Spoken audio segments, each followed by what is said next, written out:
Okay, special news flash. This video I just found tonight. I've never seen it actually. It's from 11 years ago. And this is September 1st, 2024.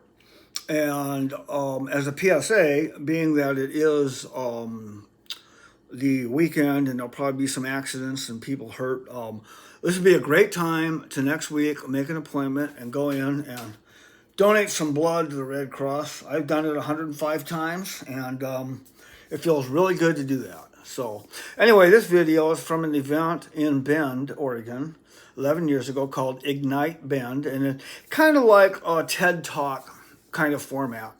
And I was called and asked if I'd be in it, and I said sure. And I just found this like 20 minutes ago. So it's really pretty good. So it'd be interesting to look at everything I said 11 years ago and contrast that to the fact that I've still been struggling just as badly, if not worse now, than I had 11 years ago. And I'm sure you'll see changes in my facial tics and my other problems. So anyway, enjoy it. Thank you. Oh, and please hit the like. Hit it until you wear off your fingerprint, and tell all your friends about it, so I don't have to send Bruno and Rocco over to convince them to share it. So anyway, thank you. Now, God bless. Have a good night.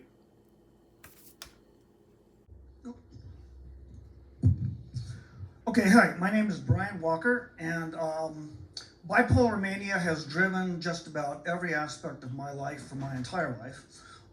Not something I wished for, but it's just the way it is.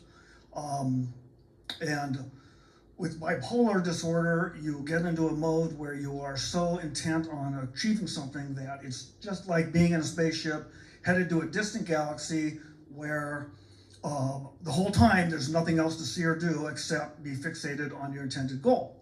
Now, when I was very young, I just discovered that I was very creative and inventive and decided early on that I wanted to become an inventor and make a living at it, which I began to do by working on projects that kind of would address everyday needs. But then I got to a point where I wanted to start being involved in more projects that had greater potential. Like this was a stretcher I had developed for the military that would fold up in a little pack and you could set it up and carry injured personnel on it.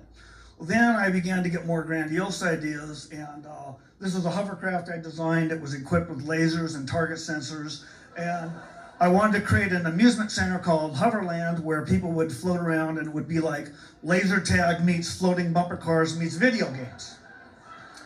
And this eventually drove me to a point where I moved to the Fiji Islands and I built this two-man recreational submarine on the same island where they filmed the Blue Lagoon. And it was a great experience, but I soon began to learn that these projects of some magnitude were almost impossible to take to complete fruition, mostly because of capital. So I decided to focus my inventive skills on the toy industry and invent toys. And after many years, lots of prototypes and a whole lot of failures, I soon began to license toys that I invented. And for the first time in my life, I was actually making money at something I enjoyed doing. And then one day, I came up with a new little idea, very, very simple product, a little spinning light toy, and quite frankly, I never expected I was going to make any kind of significant money on it at all. And a couple years later, however, it became a Disney product, and it was very quickly called the Light Chaser, and this product became one of Disney's biggest sellers, and was just absolutely incredible, something I never expected. And virtually every single Disney character has been represented by a light chaser. And 12 years later now, the toy has sold close to $500 million at the retail level.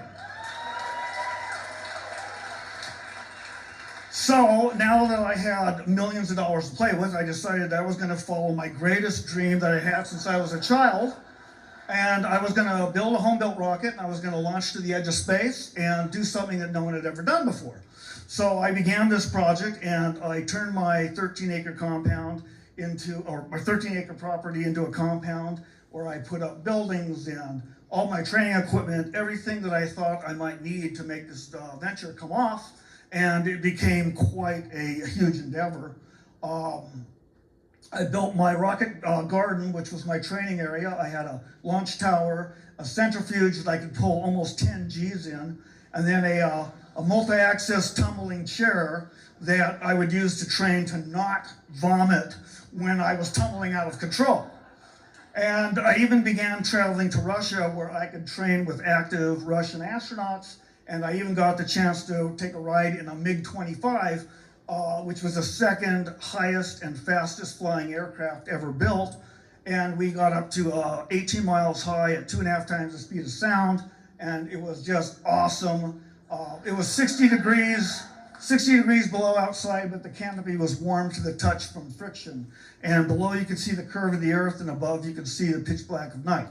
Now, the other unfortunate thing about the mania is that it would sometimes compel me to do crazy, stupid, ridiculous things, like the time I had an idea in my head to spend $250,000 in 1 month on 2 Mercedes. So it was extreme retail therapy, but it didn't really work.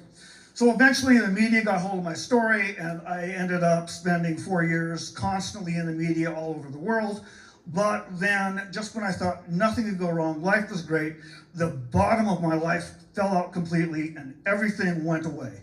And I suddenly discovered why, with bipolar, the South Pole is such a terrible place, because like a black hole in space, it sucks you in and it doesn't ever want to let you out. And the worst part about this entire thing is the level of sadness, depression, and abject hopelessness that you get to when you're in that level is something that I don't think a non-bipolar person can ever truly understand, because it is not a good place to be. So I struggle every day to kind of keep on top of it, but it is not easy. So thank you. Unless anyone think I'm some kind of alien or something, here's proof that I did come from a fairly normal family. This is my last picture with my parents.